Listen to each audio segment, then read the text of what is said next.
आज डॉक्टर श्यामा प्रसाद मुखर्जी 74तम बलिदान दिवस ए अवसर में बाणीविहार श्यामा प्रसाद मुखर्जी पार्क रे थिबा तांको प्रतिमूर्ति रे पुष्पमाल्य अर्पण कर बाचस्पति सुरमा पाढ़ी राज्यसभा सांसद मनमोहन सामल श्यामा प्रसाद मुखर्जी प्रतिमूर्ति रे माल्यार्पण करिसेंती।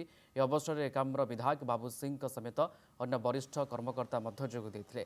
श्यामा प्रसाद मुखर्जी प्रतिमूर्ति रे माल्यार्पण करने सहित तांकर स्मृतिचारण कर जायथिला। स्वाधीनोत्तर भारतवर्ष रे राष्ट्रवादी विचारधारार जड़े विशिष्ट राजनीतिज्ञ होउछंती डॉक्टर श्यामा प्रसाद मुखर्जी। डॉक्टर श्यामा प्रसाद मुखर्जी का आज तिरोधान दिवस अवसर में प्रतिमूर्ति रे माल्यार्पण पूर्वक तांको स्मृति को रोमंथन करा जायथिला। निश्चित भाव में भारतवर्षर जड़े जननेता, कुशली संगठक, हिंदुत्व विचारधारा एवं राष्ट्रवादी विचारधारा को समन्वित करी राजनैतिक क्षेत्र में मध्य उत्कर्षता प्रतिपादन करा जाई पारे एक कथा तांको जीवन आदर्श रे आमे अनुभव करूछे।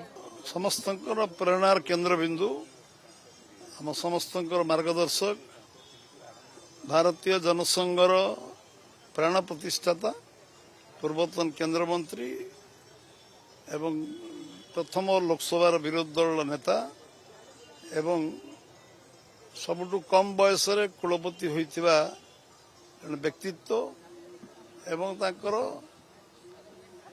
राजनीति यात्रा अखंड भारतर स्वप्न एवं जो काश्मीर आज आम संगे अच्छी जी लंबा संघर्ष यात्रा रे थिले तांकर आज बलिदान दिवस काश्मीर जेल ले तांकर आज जून 23 तारीख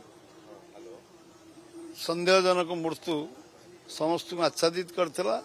तांकर आज बलिदान दिवस रे आमे श्रद्धांजलि देवाकू तांकर नारे नामित park doctor Shyama Prasad Mukherjee park रे आमे समस्त आस्थिलु।